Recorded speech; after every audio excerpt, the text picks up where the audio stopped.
رب سے جڑنے کا سفر، قسط نمبر 4۔ بہت کچھ تھا جو اس کے اندر کچے داغوں کی طرح الجھتا جا رہا تھا۔ وہ مزید وہاں رکنے کی پوزیشن میں نہ تھی۔ اب اسے یہاں سے جانا تھا، کسی ایسی جگہ جہاں بس وہ اپنے رب کے سامنے کھل کر رو سکے۔ تمہارا بہت بہت شکریہ قرت، تم نہیں جانتی آج تم نے مجھے کیا دیا ہے، میں تمہارا یہ احسان کبھی نہیں چکا پاؤں گی۔ فاطمہ نے کھڑے ہو کر آنسو صاف کرتے ہوئے کہا۔ قرۃ العین مسکراتے ہوئے اس کے گال کو تھپکتے ہوئے پیار سے بولی، ارے لڑکی، یہ سب تو تمہیں اللہ نے آج اس وقت اس جگہ دینا ہی تھا، مجھے تو بس اس نے ذریعہ بنایا ہے۔ الحمدللہ کثیرہ، اللہ کا بے شمار احسان ہے ہم پر۔ یہ کیسی لڑکی تھی، کس دنیا کی تھی، کیسی عاجزی تھی اس میں۔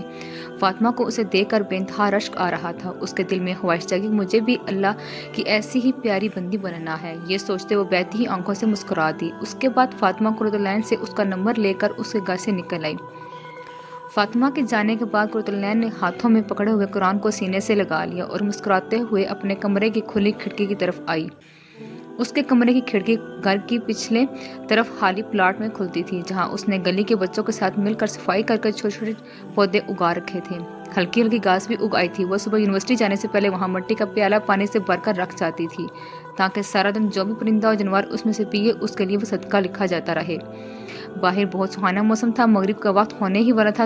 ٹھنڈی ہوا چل رہی تھی، جس کی وجہ سے درخت کی ٹہنیاں اوپر نیچے جھول رہی تھیں، گویا اپنے حالق کی تسبیح کر رہی ہوں۔ اسے فوراً وہ آیت یاد آئی جس میں اللہ نے فرمایا تھا، ساتویں آسمان اور زمین اور جو لوگ ان میں ہیں سب اسی کی تسبیح کرتے ہیں، اور مخلوقات میں سے کوئی چیز نہیں مگر اس کی تعریف کے ساتھ تسبیح کرتی ہے، لیکن تم ان کی تسبیح کو نہیں سمجھتے، بے شک وہ بردبار اور غفار ہے۔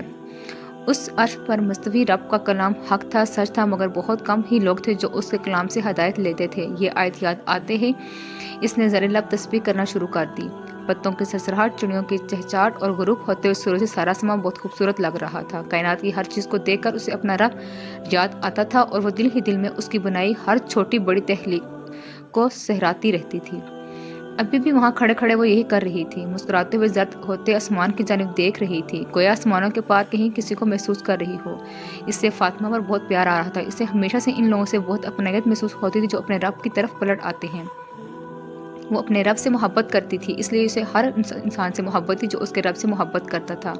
فاطمہ بھی اسی راستے پر قدم رکھ چکی تھی۔ اس کے دل سے فاطمہ کے لیے بہت دعائیں نکل رہی تھی کہ اللہ اس کے دل کو اپنے لیے خاص کر دیں، اسے اپنی طرف کھینچ لیں، اسے اپنے خاص بندوں میں شامل کر لیں۔ ابھی یہ سوچ ہی رہی تھی کہ دور پار سے اسے مغرب کی اذانیں سنائی دیں۔ وہ فوراً سے پلٹی تو اسے خیال آیا کہ اس کے ہاتھوں نے ابھی بھی قرآن کو بہت مضبوطی مگر محبت سے سینے سے لگایا ہوا تھا۔ وہ واپس رکھنے کے لیے الماری کی طرف بڑھ رہی تھی کہ اس نے چلتے چلتے ایسے ہی قرآن کھولا تو سامنے یہ آیت تھی، اور جب وہ لوگ اس کتاب کو سنتے ہیں تو جو پیغمبر صلی اللہ علیہ وسلم پر نازل ہوئی تو تم دیکھتے ہو کہ ان کی آنکھوں سے آنسو جاری ہو جاتے ہیں، اس لیے کہ انہوں نے حق بات پہچانی، اور وہ خدا کی جناب میں عرض کرتے ہیں کہ اے پروردگار، ہم ایمان لے آئے ہیں تو ہم کو ماننے والوں میں لکھ لے۔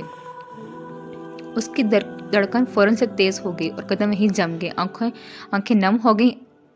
انہی پرنم آنکھوں سے مسکرا کر اس روشن آیت پر ہاتھ پھیرتے ہوئے کہنے لگی، او فاطمہ، تم کیا جانو تمہارے رب کو تمہارے ان بہتے آنسوؤں کی کتنی قدر کرنے والا ہے۔